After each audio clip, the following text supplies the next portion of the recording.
기도하심으로 6월 첫 번째 주 예배를 하나님께 드리겠습니다.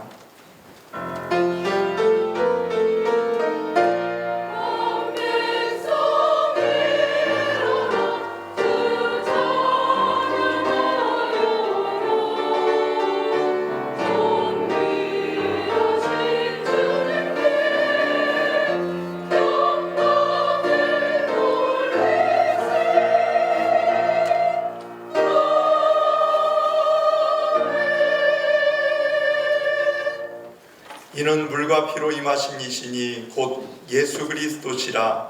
물로만 아니요 물과 피로 임하셨고 증언하는 이는 성령이시니 성령은 진리니라. 증언하는 이가 셋이니 성령과 물과 피라. 또한 이 셋은 합하여 하나이니라. 성부 성자 성령 삼위일체 하나님께 영과 진리로 예배 드리옵나이다. 천지를 창조하시고 다스리시는 성부 하나님 홀로 영광 받으시옵고 오늘도 우리 인생을 선하고 의로운 길로 인도하여 주옵소서. 십자가를 지심으로 우리를 죄에서 구원하신 성자 예수님, 오늘도 예배하는 주님의 자녀들에게 구원의 기쁨과 부활의 감격이 차고 넘치게 하여 주옵소서. 성도들 곁에 언제나 함께 하시며 의로운 길로 인도하시는 보혜사 성령님, 오늘도 우리에게 큰 믿음과 능력을 베풀어 주옵소서. 성삼위 하나님께만 온전히 영광을 올려드리오며 예수님의 이름으로 기원하옵나이다. 아멘. 다같이 일어나셔서 찬송가 19장 부르겠습니다.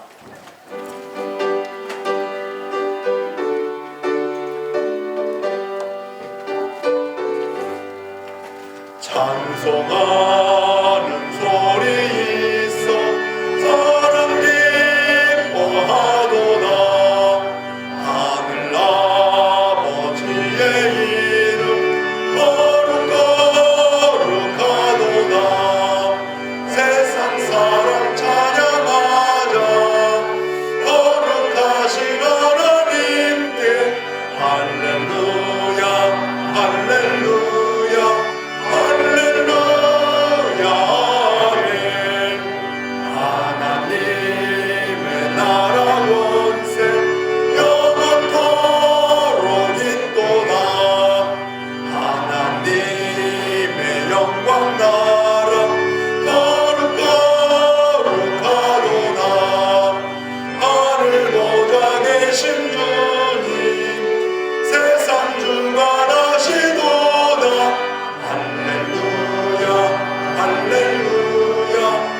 교도문 75번 마태복음 6장을 교독하겠습니다.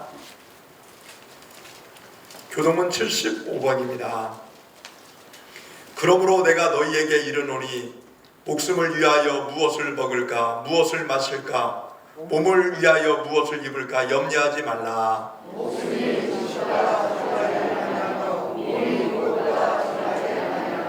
공중의 새를 보라. 심지도 않고 거두지도 않고 창고에 모아들이지도 아니하되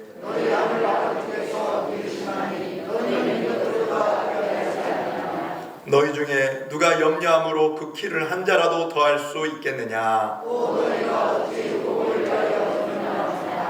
들의 백합화가 어떻게 자라는가 생각하여 보라. 그러므로 염려하여 이르기를 무엇을 먹을까 무엇을 마실까 무엇을 입을까 하지 말라.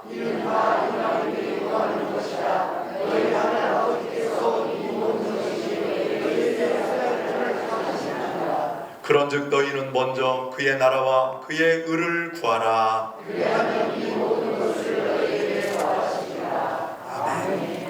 사도신경으로 우리의 신앙을 고백하겠습니다. 나는 전능하신 아버지 하나님 천지의 창조주를 믿습니다. 나는 그의 유일하신 아들 우리 주 예수 그리스도를 믿습니다. 그는 성령으로 잉태되어 동정녀 마리아에게서 나시고 본디오 빌라도에게 고난을 받아 십자가에 못 박혀 죽으시고 장사된 지 사흘 만에 죽은 자 가운데서 다시 살아나셨으며 하늘에 오르시어 전능하신 아버지 하나님 우편에 앉아 계시다가 거기로부터 살아있는 자와 죽은 자를 심판하러 오십니다. 나는 성령을 믿으며 거룩한 공교회와 성도의 교제와 죄를 용서받는 것과 몸의 부활과 영생을 믿습니다. 아멘. 앉으셔서 찬송가 269장 부르겠습니다. 269장 부르시고 임학윤 집사님 기도 인도해 주시겠습니다.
사랑과 은혜가 풍성하시며 전지전능하신 아버지 하나님, 지난 한 주간도 아버지 하나님의 은혜 가운데 지내게 하시고 오늘 거룩하고 복된 주일을 맞아 주님 전에 나와 예배로 아버지 하나님께 영광 돌리게 하시니 감사합니다.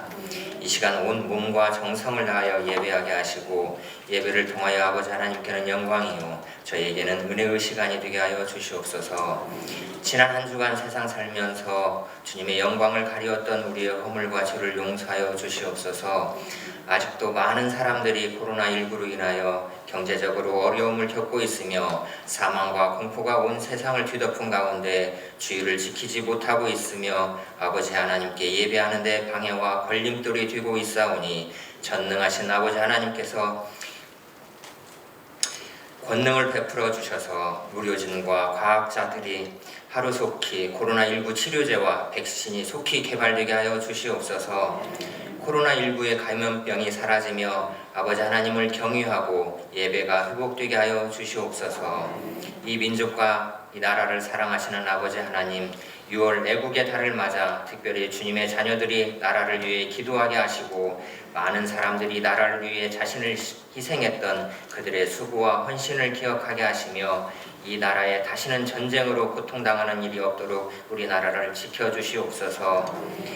21대 국회가 새롭게 시작되었으니 대통령을 비롯하여 정치인들을 붙들어 주셔서 어려운 경제를 회복하게 하시고 정의롭고 공의로운 나라를 세우고 희망찬 미래를 위해 열심히 일하고 진정으로 국가와 국민을 위하여 일하는 정치인들이 다 되게 하여 주시옵소서.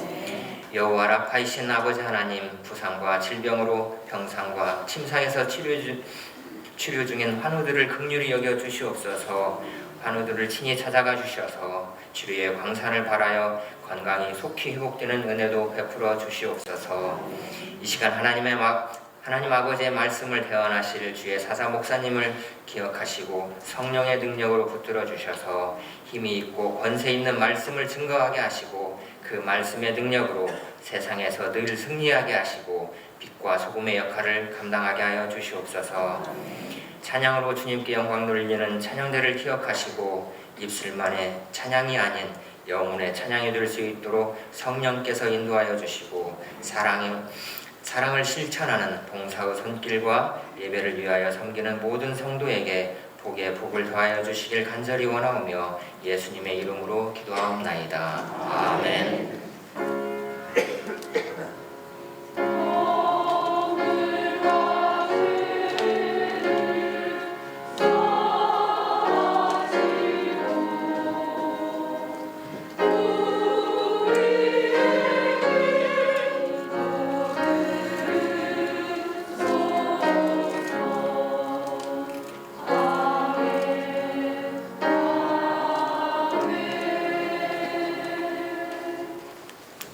하나님의 말씀 보겠습니다.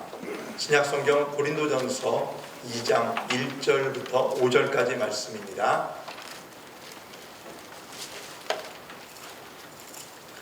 고린도전서 2장 1절로 5절 말씀을 제가 봉독하겠습니다.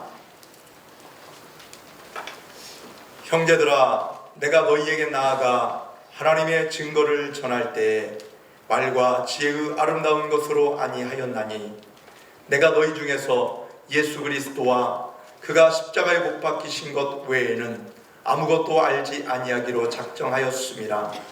내가 너희 가운데 거할 때 약하고 두려워하고 심히 떨어노라. 내 말과 내 전도함이 설득력이 있는 지혜의 말로 하지 아니하고 다만 성령의 나타나심과 능력으로 하여 너희 믿음이 사람의 지혜에 있지 아니하고 다만 하나님의 능력에 있게 하려 하였노라. 아멘. 이 시간 찬양대 찬양으로 하나님께 영광 올려드리겠습니다.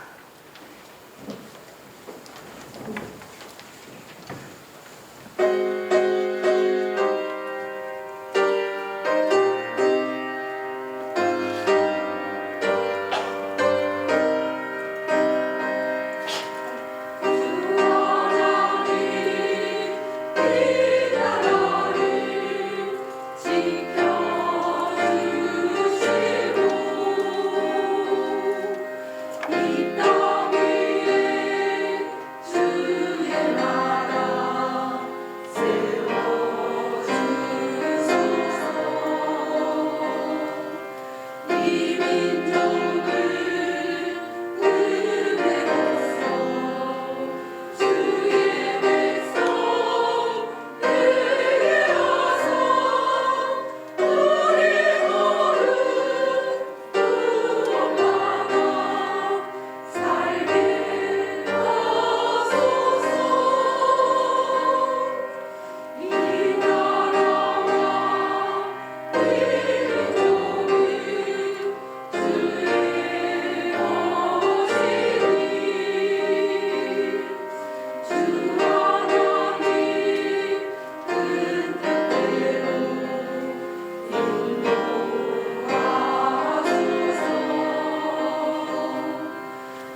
하나님 아버지 감사합니다.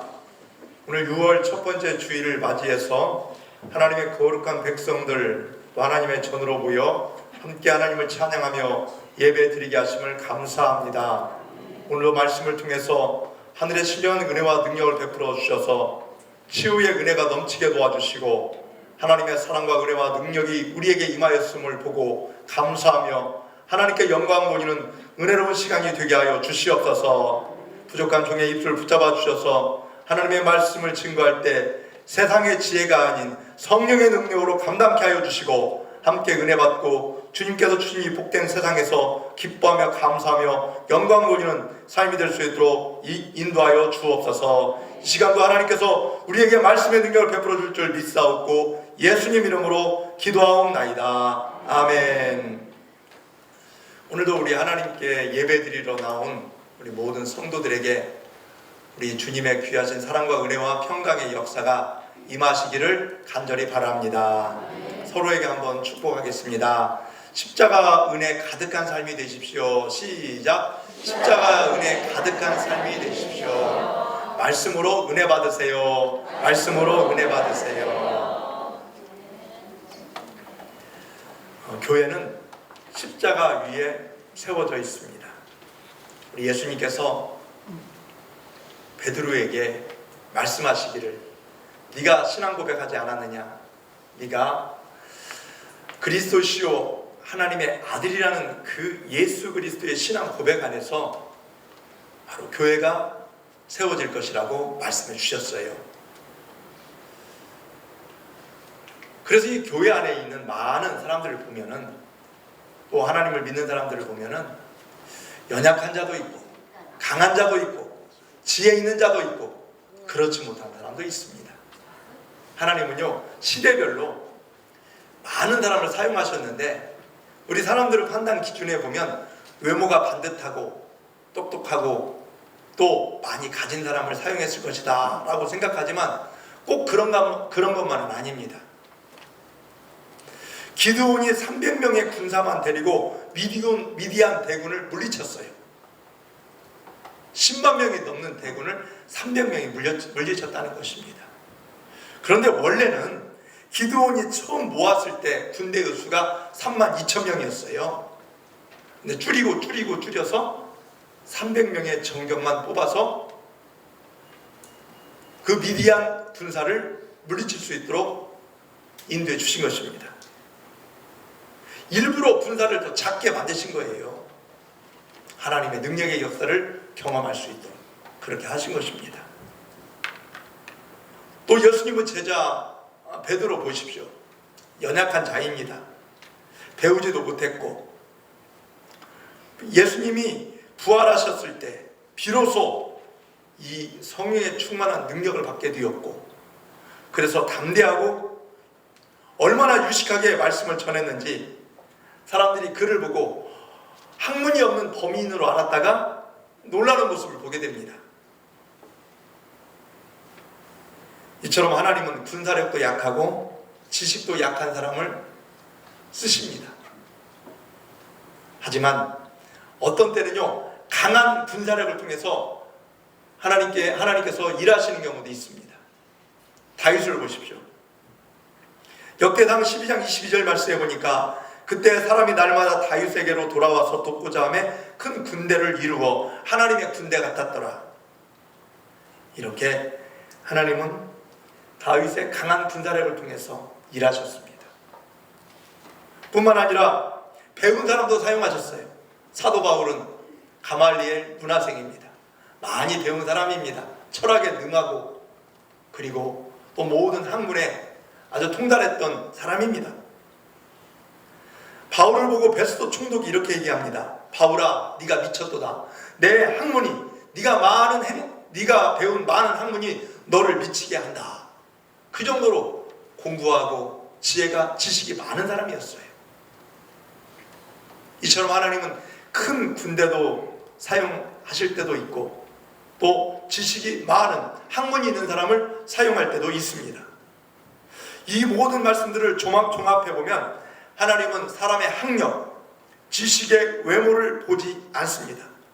중요한 것은 그 마음을 보신다는 것입니다. 중심으로 보신다는 것입니다. 내가 비록 육신적으로 연약하고 가진 것도 별로 없고 배운 것도 변변치 않지만 하나님이 내 믿음, 내가 하나님의 말씀대로 살고자 하는 그런 순종하는 그 모습을 보고 사용하신다는 것입니다. 여러분, 이 사실을 깨닫고 우리 황등신흥교를 이루는 우리 성도들, 그래서 하나님을 영화롭게 하고 많은 이들에게 참된 믿음의 영향력을 끼치는 거룩한 백성들이 되시기를 예수님의 이름으로 축원합니다. 특별히 하나님은요, 겸손하고 하나님을 위해 헌신하는 사람을 사용하십니다. 특별히 하나님은 하나님을 사랑하는 사람을 쓰십니다. 대개 하나님을 사랑하는 사람은 하나님을 위해서 최선을 다합니다. 여러분, 남녀 간에 사랑하는 그 모습을 보십시오. 하늘의 별이라도 따준다고 하지 않습니까? 사랑하기 때문에 딸 수 있다고 생각하고 또 분명히 따줄 것이라고 또 기대하면서 결혼을 하게 됩니다. 그 사랑, 불같은 사랑입니다. 누구도 막을 수가 없습니다. 그래서 많이 배우지 못한 사람도 하나님을 사랑하면 하나님을 잘 섬기기 위해 열심히 노력하고 이 본능처럼 더 힘있게 하나님을 섬기며 살아갈 수 있습니다. 그래서 점점 이 유식한 일꾼이 되는 거예요. 주의 일들을 하다 보면 더 지혜가 생기고 주의 능력을 받아서 더 큰 일도 하게 되는 것입니다. 처음에는 비록 미약하였지만 나중에는 심히 창대한 삶을 살게 되는 것입니다. 생각해 보십시오. 노래를 못하는 사람이 하나님을 너무 사랑해서 찬양하고 싶은 거예요. 찬양을 계속 부르다 보니까 이 음치가 노래를 잘하는 사람이 되고, 그래서 하나님 앞에 영광스러운 모습으로 하나님께 찬양을 올려드리는 것입니다. 여러분, 찬양대원들 보십시오. 보면 다 합창할 때, 찬양으로 영광 돌릴 때 얼마나 아름답습니까? 몇 년을 살펴보면 이분들이 성악을 전공한 사람은 한 분도 안 계셔요. 그런데도 참 꾀꼬리 같은 목소리로 하나님께 찬양드리는 모습을 보십시오. 부단한 연말을 했기 때문에 그래요. 하나님을 사랑하는 만큼 또 찬양으로 연습하고 하나님께 영광 돌리기 위해서 힘썼기 때문에 이 정도의 찬양대가 될 수 있는 것입니다. 우리 교회 찬양대원들 찬양 잘하시죠? 정말 잘해요. 먼저 우리가 인정해 줘야 합니다. 잘한다고. 찬양이 끝나고 식사할 때 여러분들이 이야기할 때 정말 찬양을 통해서 은혜 받았다고. 하나님께서 그 찬양을 먼저 받으시고 영광을 받으시고 그 다음 우리는 그 찬양을 통해서 하나님 앞에 함께 금양하며 우리도 함께 은혜 받는 거예요. 얼마나 감사한 일입니까? 어떨 때는 제가 한 사람씩 독창하는 거 들어보거든요. 근데 어떨 때는요, 저 음이 잘 안 맞는데? 이럴 때가 있어요. 근데 또 합창으로 딱 하니까요, 엄청나게 잘해요. 그만큼 혼자 연습을 했기 때문에 그래요. 불협화음 같은 목소리지만 계속 연습하다 보니까 아름다운 목소리가 되어서 하나님을 영화롭게 하는 것입니다. 하나님께서 많이 배우지 못한 사람을 쓰신다고 생각하는 것은 어찌 보면 하나님의 뜻을 오해한 것입니다. 알고 보면 더 하다 보니까 더 잘하게 되고, 그래서 훌륭한 일꾼이 될 수 있는 것입니다. 오늘 본문에 보면은 하나님께서 미련한 자를 좋아하시는 것처럼 보여지지만, 먼저 오늘 본문 앞에는 하나님이 미련한 자를 들어 세상에 지혜 있는 자를 부끄럽게 하신다고 말씀하고 있습니다. 여러분, 고린도전서 1장 27절 말씀 다 같이 읽어보겠습니다. 시작. 그러나 하나님께서 세상에 미련한 것들을 택하사 지혜 있는 자들을 부끄럽게 하려 하시고 세상에 약한 것들을 택하사 강한 것들을 부끄럽게 하려 하시며. 아멘. 근데 이 말씀은 하나님이 미련한 사람을 좋아한다는 뜻은 아니에요. 유식하다고 교만해진 사람을 물리친다는 뜻입니다. 이 말씀은요. 하나님은 세상 지식으로 교만해진 사람을 겸손하게 만들기 위해서 세상에 무식한 사람을 들어 사용하시기도 합니다. 그래서 겸손을 배우게 합니다. 하나님이 저런 사람을 사용하시네.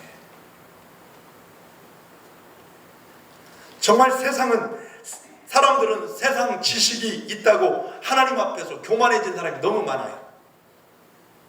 심지어 많이 배웠다는 그 석학들 보십시오. 자기가 증명해놓은 이론을 가지고 하나님이 없다고 증명을 합니다. 아인슈타인 제자들이 하루는 신이 있는지 없는지 이것에 대하여 논쟁을 했습니다. 세계적인 과학자 아인슈타인이 이것을 보고 물었습니다. 우리가 우주에 대하여 얼마나 알고 있을까? 그때 학생들은 각각 나름대로 대답했습니다. 다 듣고 난 다음에 아인슈타인이 이렇게 말했다고 합니다. 여러분은 대략 우리가 우주의 2% 정도만 안다고 생각하는 것 같군요. 내 생각보다는 많지만 그래도 그게 맞다고 칩시다. 그러면 우리가 모르는 우주의 98%를 가지고 신에 대해서 말해볼까요? 여러분, 작은 지식이 알고 보면 작은 지식을 가지고 마치 코끼리가 마치 이 맹인이 눈을 못 보는 앞을 못 보는 맹인이 코끼리를 한번 싹 만져보고 다리만 만져보고 코끼리구나, 코끼리가 이렇구나, 그거 똑같은 거예요. 거대한 모습을 보지 못하고 발만 만져보고 코만 만져보고 코끼리라고 우리가 전부 다 증명해낼 수 없어요. 우리가 세상 일부분을 살면서 사람들이 그래요. 하나님이 어디 있냐고. 근데 우리 사람들은요, 바람이 어디서 와서 어디로 가는지도 몰라요. 그럼에도 불구하고 하나님이 없다고 하는 사람들, 무신론자들이 참 많습니다. 우리는 하나님의 말씀을 그대로 순종하고 믿는 사람들입니다.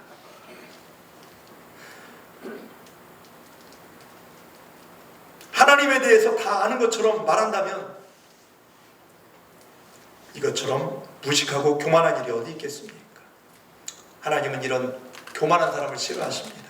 그래서 세상의 무식한 사람을 이용해서 유식한 사람을 부끄럽게 하는 것입니다. 때로는 자녀들이 많이 배웠어요. 어머니 아버지보다 훨씬 많은 공부를 했어요. 그런데도 이 자식들이 나중에 어머니의 그 아버지의 신앙생활하는 모습을 보면서 야, 맞아, 우리 어머니 아버지가 예수 믿고 그렇게 변화된 모습으로 사셨지. 그럼 나중에 자식들이 돌아오는 경우가 많이 있습니다. 학식으로 되는 게 아닙니다.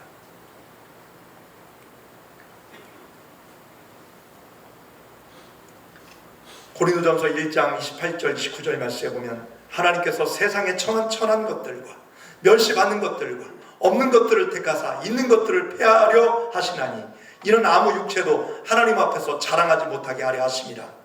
또 오늘 본문에서는 바울이 고린도에서 전도할 때 화려한 말솜씨, 지혜로 하지 않았습니다. 오직 예수님의 십자가의 복음만을 전했다고 말씀하고 있어요.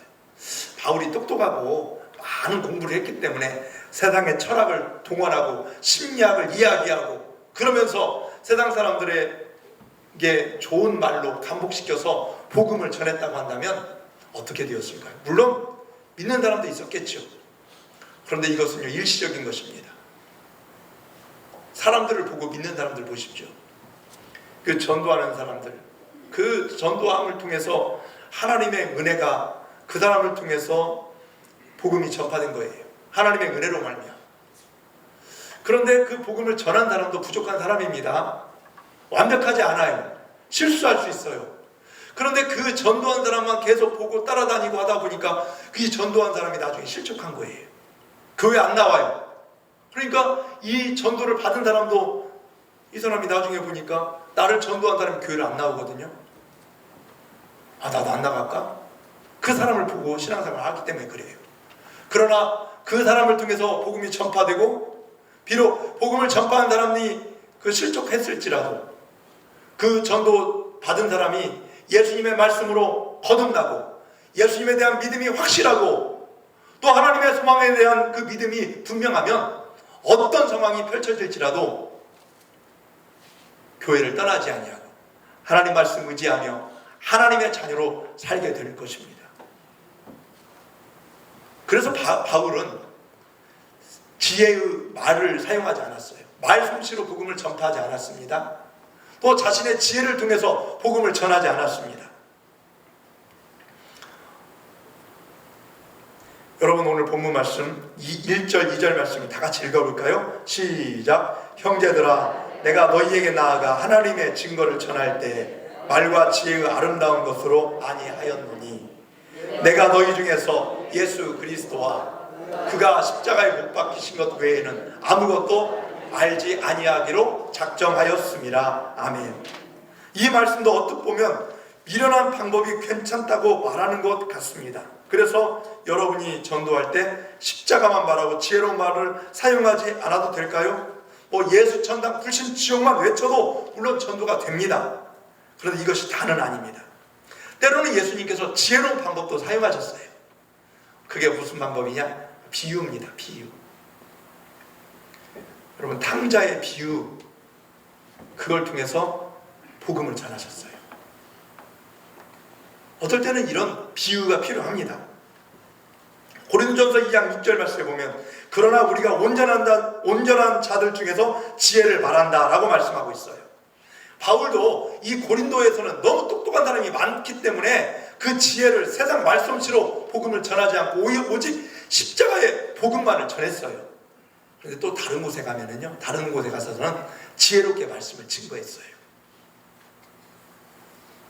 그런데 왜 바울이 이 고린도 교회에서 아름다운 말과 지혜를 사용하지 않았을까요? 바울이 아름다운 말과 지혜로 복음을 전하면 고린도 사람들이 하나님을 보고 믿지 않고 오히려 바울의 말과 지식에 현혹되어 믿을까봐 그렇게 한 것입니다.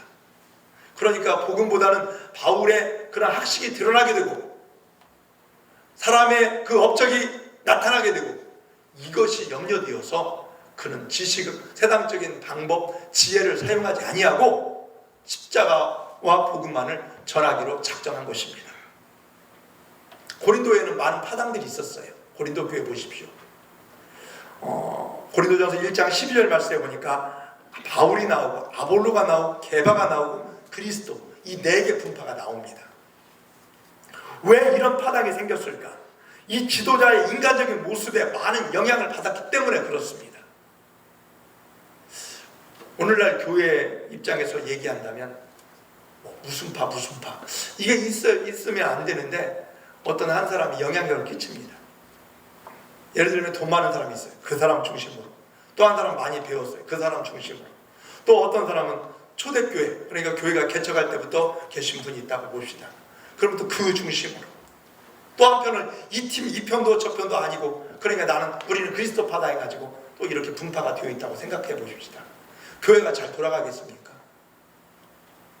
예를 들어 재직회를 한다 보면 한쪽에서 이 의견을 내요. 그럼 다른 쪽에서 반대를 위한 반대를 하는 것입니다. 왜 그러느냐고.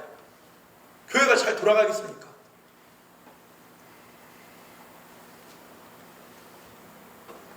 어떤 사람들은 말을 잘하는 지도자를 따랐고 어떤 사람은 지식이 많은 지도자를 따랐습니다. 이런 사람들에게 아름다운 말과 지혜를 사용해서 복음을 전하면 그 사람의 말과 지혜에 현혹되어서 또 하나의 파당이 생겨날 수 있기 때문에 바울은 십자가 위에 복음만을 증거하기로 작정한 것입니다. 그래서 교회는요, 십자가 위에 세워진 것입니다. 사람들의 지식과 지혜, 학문을 통해서 교회가 세워지지 않은 것을 우리가 분명히 알아야 합니다. 만약에 사람의 말과 지혜를 통해서 복음을 전파했다고 한다면 나중에 바울보다 더 말을 잘하고 지혜가 뛰어난 그 무신론자가 나타나면 그 사람을 따라서 예수 믿지 아니하고 무신론자가 될 가능성이 있습니다. 바울이 세상 지혜를 사용하지 않는 것은 고린도 교회 성도들이 바울의 인간적인 모습이나 세상 지혜에 현혹당하지 않고 오직 하나님만 바라보고 믿게 하기 위해서 그렇게 한 것입니다. 이걸 우리가 이 말씀을 통해서 발견해야 합니다. 여러분도 교회를 통해서 어떤 분은 그래요. 교회 어떤 목회자가 부임을 했어요. 한 몇 년 동안 목회를 잘 하다가 교회에 문제가 생겨서 그 목사님이 교회를 나가게 되었어요. 저는 그런 경우를 많이 봅니다. 그럼 그 목사님 따라서 개척을 해요. 교회에서 합의가 되고 했다고 한다면 그럴 수도 있어요. 근데 그것 때문에 교회가 분리가 되고 그런 교회도 제가 많이 봤어요. 또 교회에서 상당한 영향력이 있는 분이 목사님 마음에 안 든다고, 성도들 마음에 안 든다고 우리끼리 모이치다 해가지고 또 교회가 그렇게 갈라지는 경우도 있어요. 참 온전한 방법이 아닙니다. 진짜 하나님의 뜻이 무엇인가, 하나님이 원하시는 삶이 무엇인가, 이것을 분별하는 것이 정말 중요하다는 것입니다.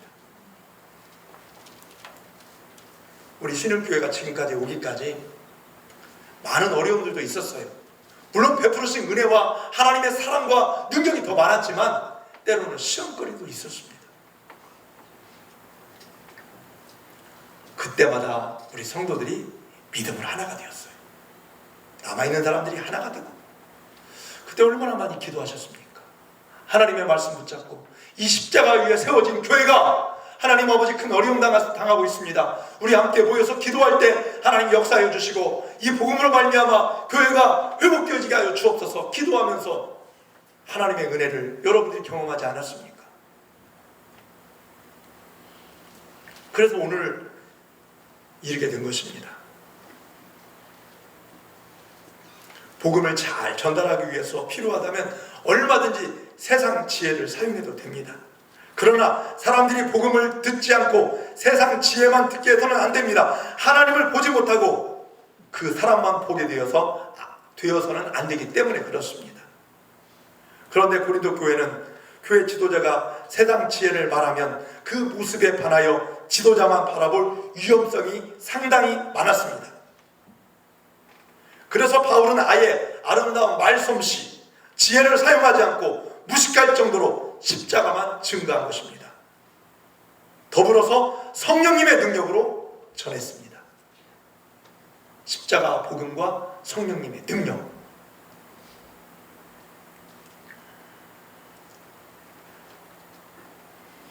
그러니까 바울은 사람들이 바울의 지혜나 인간적인 모습은 보지 않고 복음과 하나님의 능력을 보게 되었고, 이렇게 사람을 보지 않고 하나님을 보고 믿어야만 참된 믿음의 성도가 된다는 것을 깨닫게 된 것입니다. 이런 사람들은요, 이렇게 복음을 듣고 예수를 믿는 사람들은요, 어떤 어려움이 와도 또 사람이 실족할지라도 넘어지지 않습니다. 다른 사람이 넘어질지라도 내 복음 앞에서 내가 든든히 세워졌기 때문에 쓰러지지 않는 것입니다.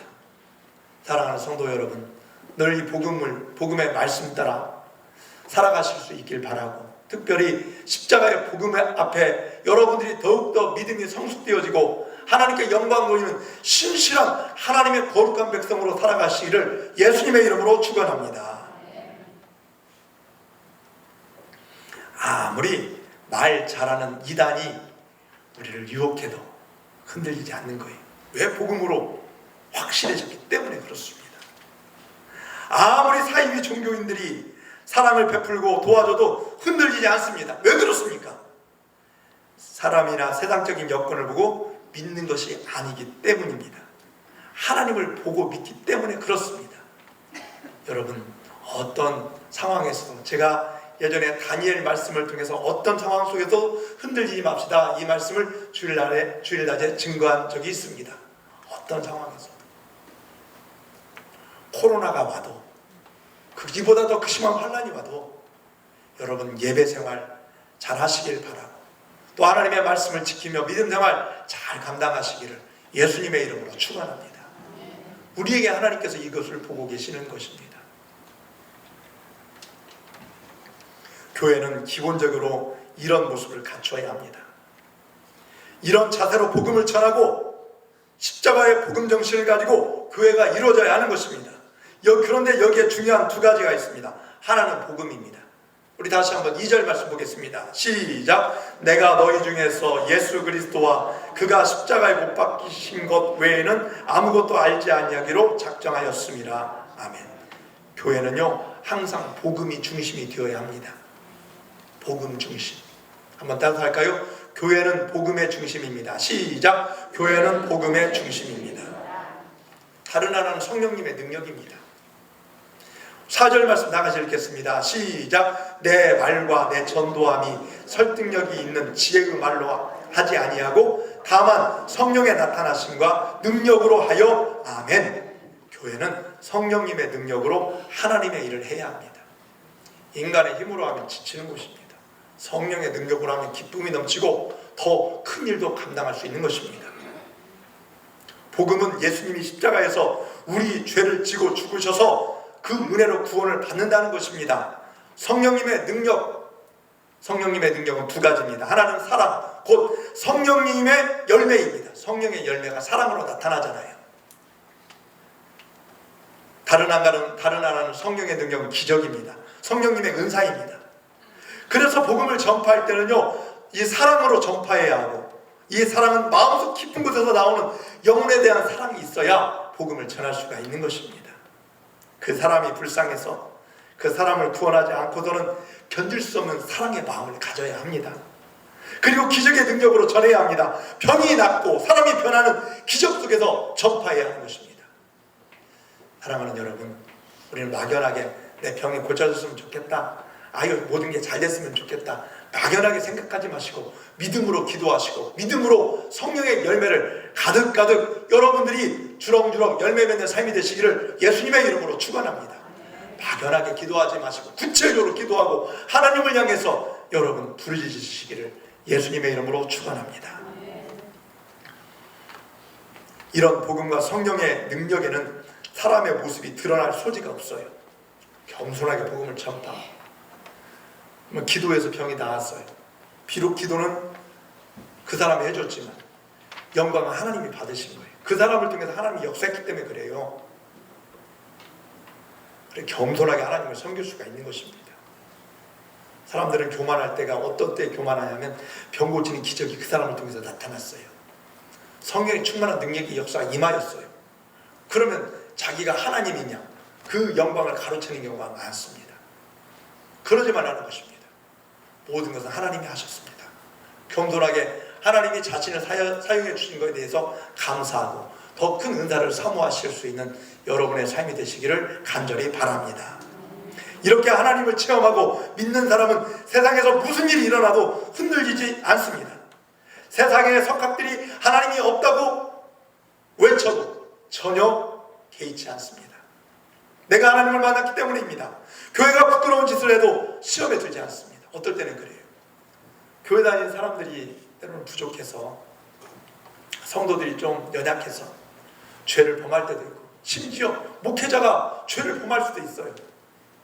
참 보면은 그냥 말도 안 되는 그런 죄들이 목회자들이 의해서 일어나는 경우도 있습니다. 그래서는 안 되는데, 근데 이런 것을 보고 또 교회 중직자들이 그런 잘못된 모습을 보여줄 때 세상이 실망하고 성도들 역시 큰 상처를 받아요. 그래서 아이고 저 교회 중직자가 어떻게 이런 상황 속에 술을 마셔? 어떻게 저런 짓을 해? 어떻게 저 사람을 비판하고 욕을 해? 아이, 나 교회 안 가. 이런 사람들이 있어요. 그러지 말라는 것입니다. 사람은 다 연약한 존재들입니다. 그래서 죄를 범할 수밖에 없어요. 완벽한 분은 예수님밖에 없어요.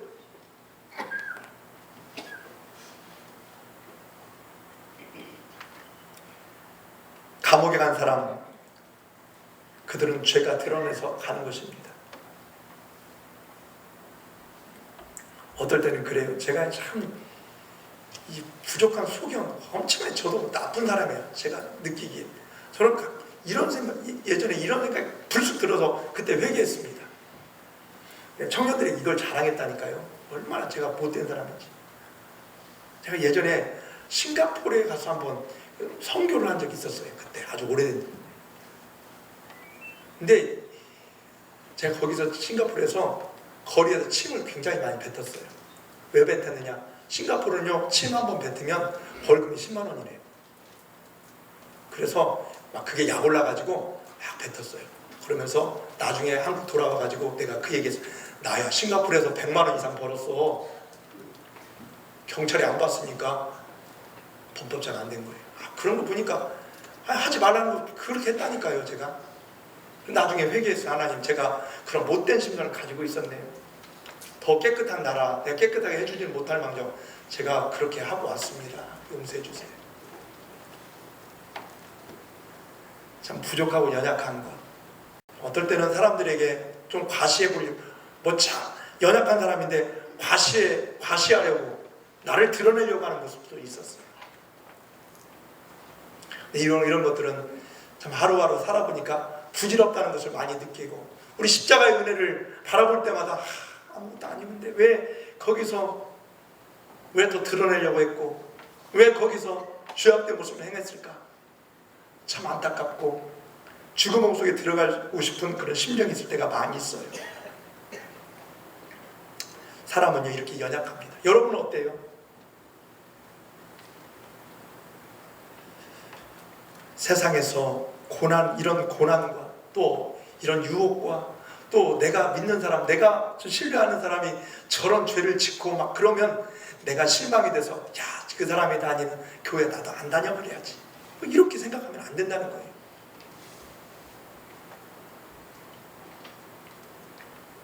교회가 부끄러운 짓을 해도 여러분 시험에 들지 마십시오. 못난 것은 인간이지 하나님이 아닙니다. 세상에서 고난을 당해도 흔들리지 않아야 합니다. 이미 십자가에 나타난 하나님의 사랑을 체험했기 때문에 그렇습니다. 하나님이 나를 사랑하시니까 어떤 어려움도 나에게 유익됨을 믿기 때문에 그렇습니다. 그러면 어떻게 해야 이 믿음을 가질 수 있겠습니까? 이런 믿음은 하나님 위에 세운 믿음입니다. 그러니까 이런 믿음을 가지려면 사람 위에 믿음을 세우지 말아야 합니다. 지도자의 화려한 말솜씨나 지식이나 인품에 매혹되어서 신앙생활하면 안 됩니다. 그것은 사람 위에 세운 믿음입니다. 대형교회 보면은요, 어떤 경우는 그래요. 그 목사님이 은퇴를 하고 그만뒀는데 그 교회가 점점점 쇠퇴되는 경우가 있어요. 그건 그 목사님이, 그 지도자가 그 자리에 있었던 겁니다. 그분이 없어도 하나님을 잘 믿어야죠. 그렇지 않습니까? 귀한 선물로 내려준 것들, 우리 교회도 먼저 천국에 가신 분들 많이 있습니다. 장모님이 하셨던 우리 임기혁 장모님도 그렇고, 그리고 그 전에 우리 집사님, 권사님들 참 신앙생활 잘하다가 아주 멋진 모습으로 천국 가신 분들이 참 많아요. 좋은 인상을 우리에게 끼쳐주었어요. 좋은 믿음을 남겨주었어요. 그런데 그분들은 천국 갔지만 우리는 교회에 남아있잖아요. 예수 믿기 때문에 그래요. 다만 그분의 귀한 정신들은 우리가 본받아야 합니다. 그분들이 이 세상에 떠났다고 우리도 이 교회가 와야 될 수가 있는 게 아닙니다. 왜? 예수 그리스도의 복음이 중심이 되기 때문에 그렇습니다. 처음에는 사람을 보고 교회에 나와도 괜찮습니다. 이것이 계기가 되어 복음을 듣고 하나님을 만날 수 있기 때문에 그렇습니다. 그러나 신앙의 기초를 사람에 두게 되면 절대로 안 됩니다. 내가 사람을 좋아 교회에 나온다면 아직 참된 믿음의 소유자가 되지 않기 때문에 그렇습니다. 사랑하는 성도 여러분, 여러분이 십자가 복음에 감격하고 하나님의 사랑과 권능을 깨닫고 교회에 나올 때 여러분이 진짜 신자이요 그리스도인이 됨을 믿습니다. 끝까지 복음의 말씀 붙잡고 믿음으로 승리하시기를 예수님의 이름으로 축원합니다. 이 교회는 바로 예수님의 십자가와 이 예수님의 복음에 위에 세워진 교회임을 분명하게 여러분이 깨달으시길 바라겠습니다. 또한 목회자들은 성도들이 이런 믿음을 가질 수 있도록 도와줘야 하는 것입니다. 복음을 듣고 하나님을 만나게 해주는 것이 바로 목회자의 사명입니다. 설교에서는 항상 하나님과 복음이 드러나야 합니다. 여러분, 저도 재밌는 얘기 많이 할 수 있어요. 예화도 많이 사용할 수 있어요. 근데 이 주일 낮 예배만큼은요, 정말 정석적으로 하나님의 말씀만 증거하고 싶은 마음이 굉장히 간절해요.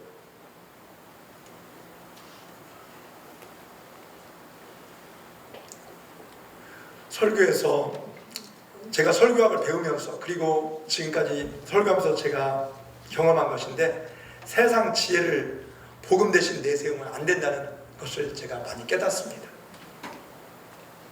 세상 지혜로 복음을 변질시켜서는 안 돼요.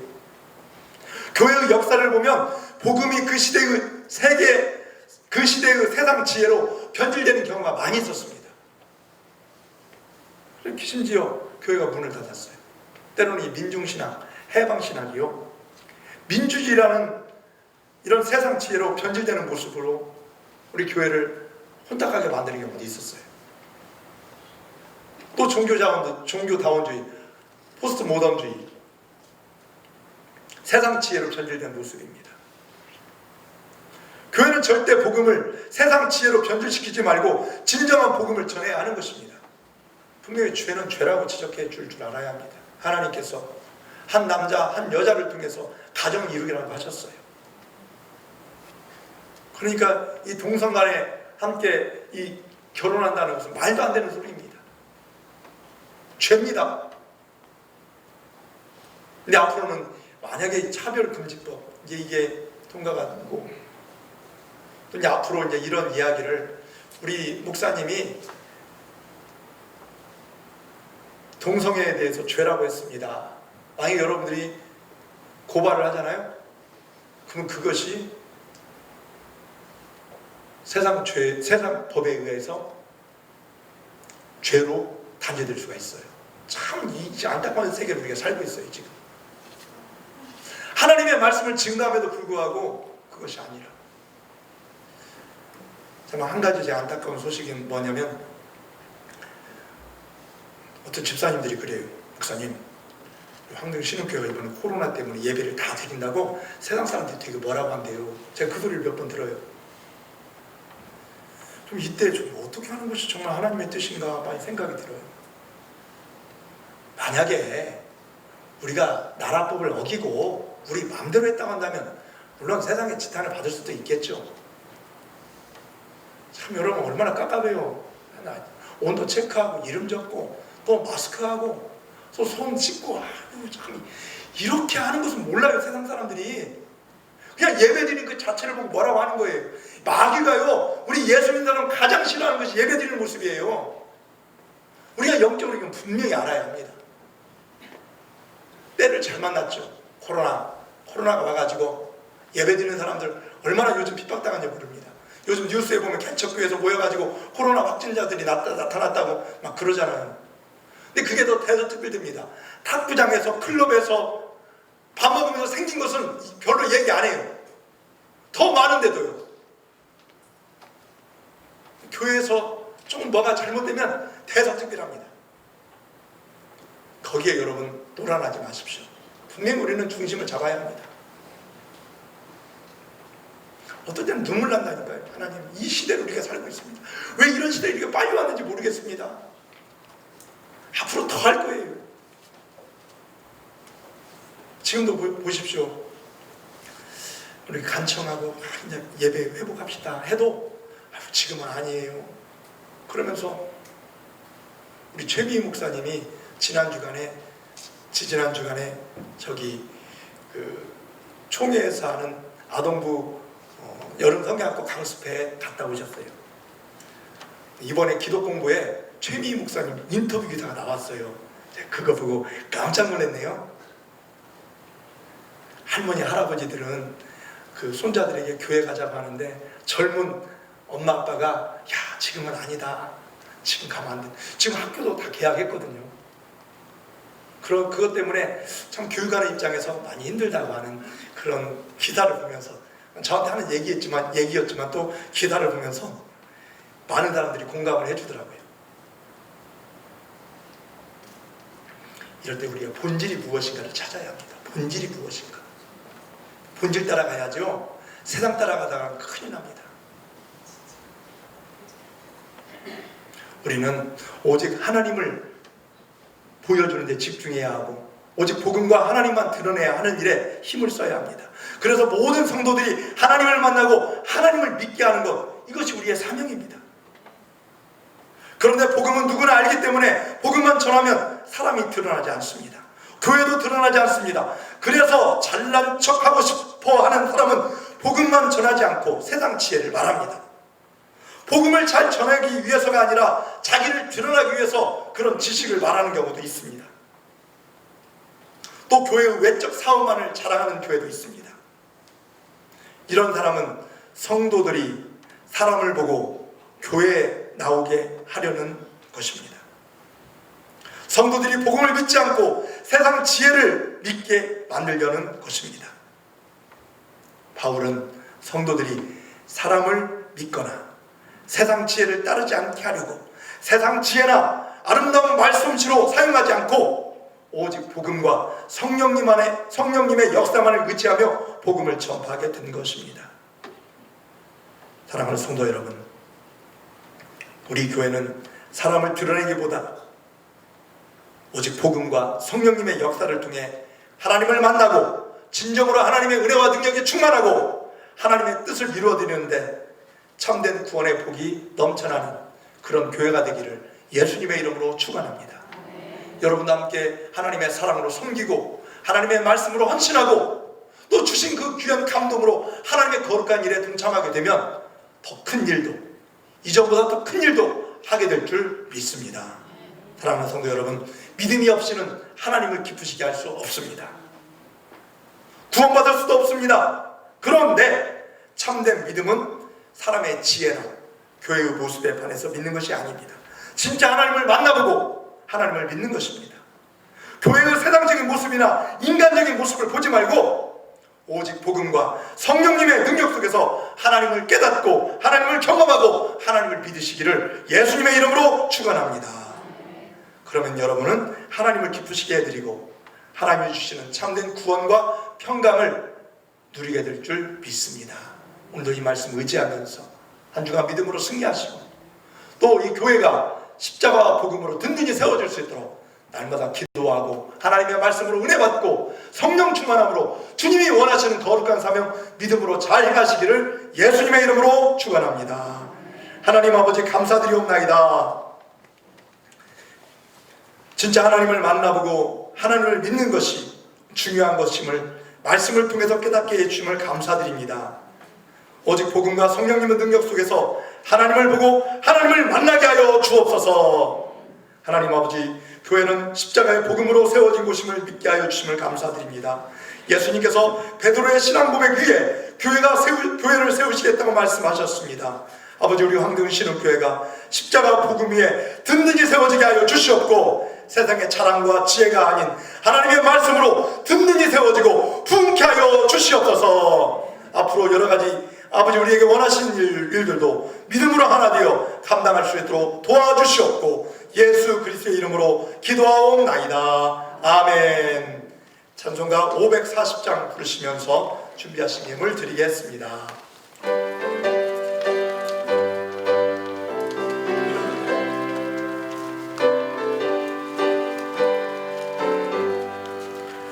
주의 음성을 내가 들으니 사랑한단 말일세. 믿는 마음으로 주께 가오니 나를 영접하소서. 내가 매일 십자가 앞에 더 가까이 가오니 구세주의 흘린 몸의 피로써 나를 정케 하소서. 은혜 베푸사 나를 받아주시고 나의 품은 뜻 주의 뜻같이 되게 하여 주소서. 내가 매일 십자가 앞에 더 가까이 가오니 구세주의 흘린 몸의 피로써 나를 정케 하소서. 우리 나로 나갈 때 어디하리까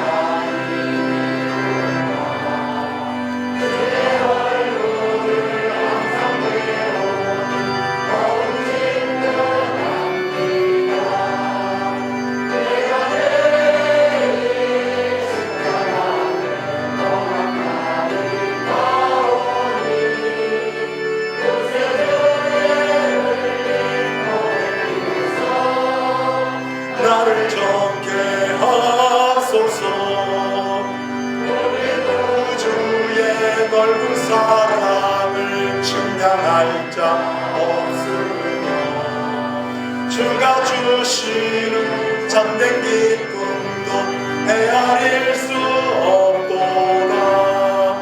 내가 매일 십자가 앞에 더 가까이 가오니 구세주의 흘린 고백 비로소 나를 젊게 하소서.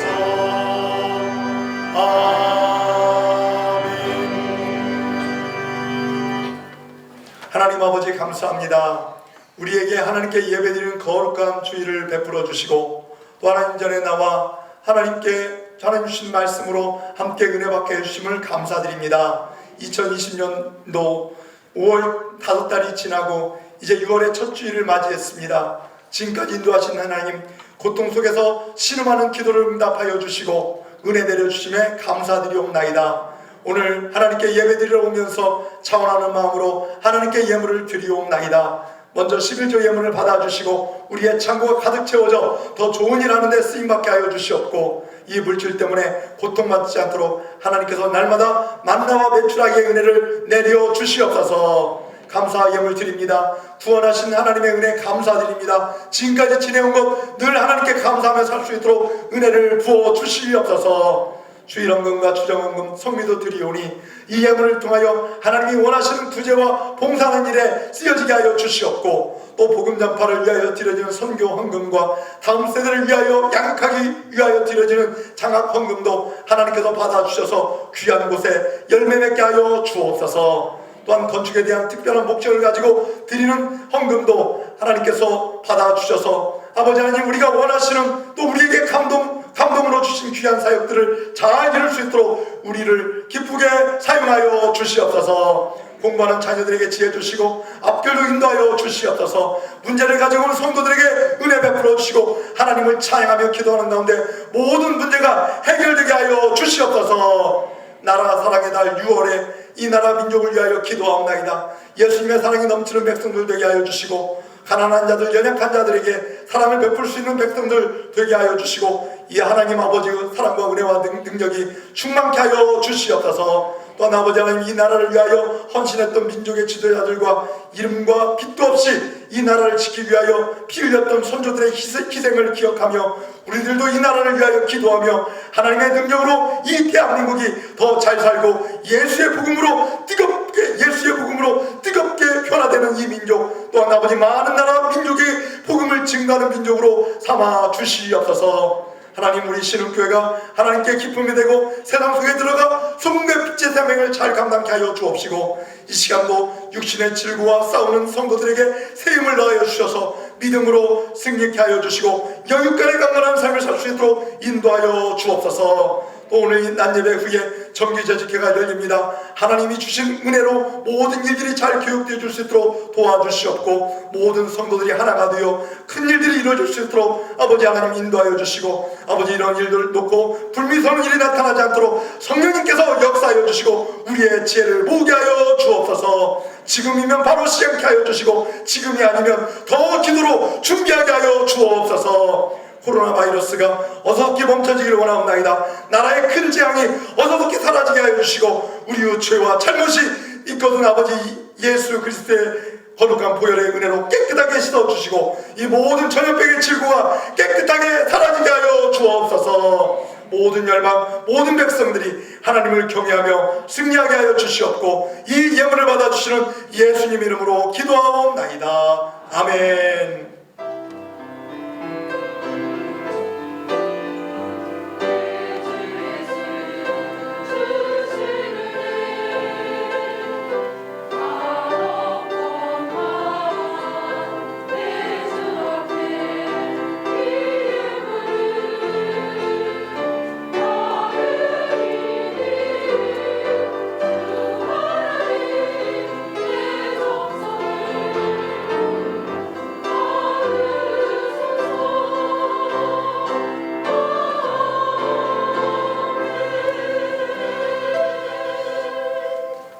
다 같이 6월 암송 말씀 두 번 읽어보겠습니다. 시작. 죄가 있어 매를 맞고 참으면 무슨 칭찬이 있으리요. 그러나 선을 행함으로 고난을 받고 참으면 이는 하나님 앞에 아름다우니라. 베드로전서 2장 10절 말씀. 아멘. 죄가 있어 매를 맞고 참으면 무슨 칭찬이 있으리요. 그러나 선을 행함으로 고난을 받고 참으면 이는 하나님 앞에 아름다우니라. 베드로전서 2장 20절 말씀. 아멘. 계속 코로나19 방역 수칙 따라주셔서 감사드리고요. 꼭 교회 오실 때 손세정 발열 체크 명령 작성하신 후 또 마스크 착용해 주시면 고맙겠습니다. 6월은 애국의 달입니다. 코로나19로 어려움 겪고 있는 이 민족을 위해서 더 많이 기도하시기 바라겠습니다. 오늘 낮 예배 후에 정기 재직회로 보입니다. 또 다음 주일 찬양 예배는 이남 선교회 헌신 예배 드리니까요. 잘 준비해 주시면 고맙겠습니다. 그리고 제가 한 가지 광고 말씀에 넣어서 6번으로 말씀과 기도 생활, 직장과 농사일로 분주함 속에 사는 성도님들 주 안에서 강건하시기 바랍니다. 이럴 때일수록 말씀을 묵상하고 기도하면서 하나님의 삶을 잘 감당하시기 바라겠습니다. 한 주간도 믿음으로 승리하시기 바라고요. 다 같이 일어나셔서 함께 인사하는 시간 갖겠습니다.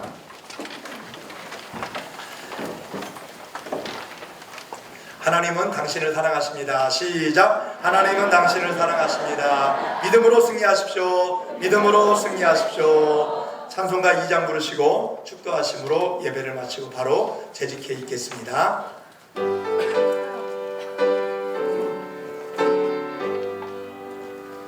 찬양 성부 성자 성령